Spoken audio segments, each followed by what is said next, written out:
For a while, the jungle is brought to a standstill by the deluge. And the storm also causes tragedies.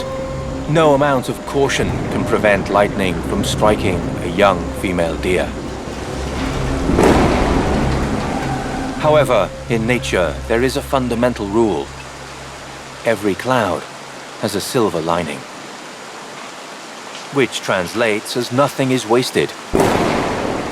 Someone always benefits from the misfortune of others. The storm has provided them with a stricken deer, a good lunch to replenish some energy. But the banquet can't really start until the last guest arrives.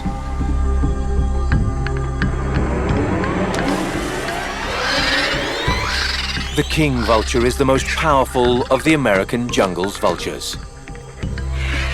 Its role in the jungle is to finish off the work that predators have begun and eliminate the remains of hunts or corpses. These are the undertakers of the rainforest.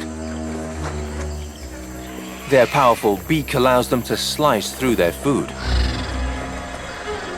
It's the king vultures who are responsible for opening up the corpse, the treasure coveted by all.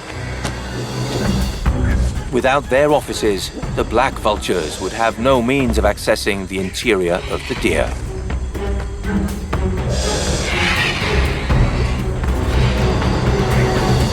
What's left of the deer's cadaver will soon disappear, transformed into a king vulture, flying over the jungle or among the clouds, which will bring new storms to the rainforest.